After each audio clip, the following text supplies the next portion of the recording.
Ay, ako. Grabe. Wala pa rin patid, ha? Na pinag-uusapan hanggang ngayon yung Anthony Jennings, Maris Racal, Jam Villanueva issue. Oo nga, hanggang ngayon maingay sila. Araw-araw may mga development na nagaganap. Yes! Lagi may bago. Kung saan-saan ko nga nakikita yan, yung social media. Oo, eto na nga, hindi ba? Itong si Jamela. Ano daw? Ay, naku, maraming gustong sabihin yung Ay! mga di umano'y kamag-anak na nagpo-post ng kanilang mga comment at nagpo-post sa kanilang mga SOCMED ng kanilang mga hinaing dito kay Jamela. May reklamo rin sila kay Jamela. Oo. Siyempre, Grabe. yung ibang nakakakilala sa dalawa, kay Anthony at kay Jamela, Oh. nagsasalita na. Katulad na Bakit? lamang Dati ba hindi sila nakakapagsalita? Ang tagal ng joke yan, Jess. Tahimik lang sila noon. Parang Alam gano'n. ko sila kapagsalita. Dati silang bangkay, okay lang. Loka ka. Ito na nga, di umano itong mga kamag-anak ay nagpo-post, ha? Hindi naman natin alam kung kamag-anak talaga to kasi masyado silang maraming alam. Oo. Oo. Tungkol dito, pag marami bang alam, anong dapat mangyari? Tutumba. Pero, tatayo mo din. Tutumba mo lang kasi tatayo Oo, din. yan na nga, sinasabi nga ng mga tao, no, na, bakit daw kailangang maningil ni Jamela ng 1 million para hindi siya magsalita doon sa issue? Ha?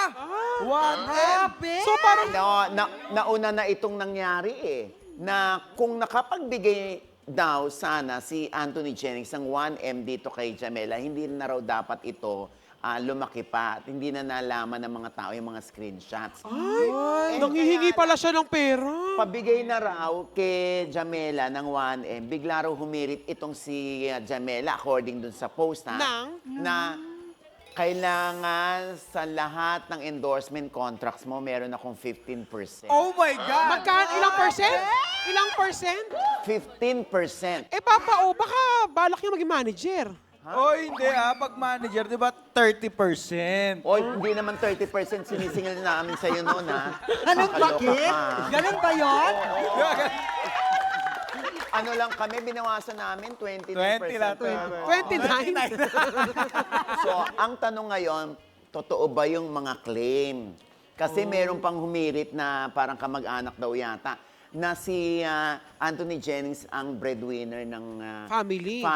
Tapos naudlot patuloy yung mga rackets, pati yung mga endorsement, nagsipag-atrasan.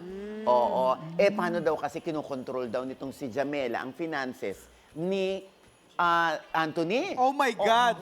Lalo na Kaya? raw, di umano sa pagbibigay ng sustento sa pamilya, kinokontrol din daw yun ni Jamela. Ay, lahat daw! Yung mga nabasa lang natin, kaya feeling ng mga tao, kamag-anak ba ito? Ba't parang maraming alam? Sobrang dami yan. Ay, nako, Diyos ko, breadwinner pa naman si Anthony Jennings. Tapos, oo nga pala, and speaking of breadwinner, oo, syempre may mga promo, hindi pa rin siya kasali. Si Anthony at saka si Maris Racal. Dun sa movie. Pero nakakatuwa dito, yung ibang endorsements ni Maris Racal, talagang tinindigan siya, pinanindigan siya. Todo support. Tuloy pa rin. Hindi siya binitawan. Bongga. Oo, parang wala kaming pakialam kung ano man ang maganap kay Maris. Basta mahal namin siya. Kaya naman yung mga fancy Maris, okay, approve. So more on- Tatangkilikin namin yan, ganun. So Sabi more ganun. on si Anthony lang na wala ng endorsement. Tingnan natin, baka naman meron ding mga hindi umatras.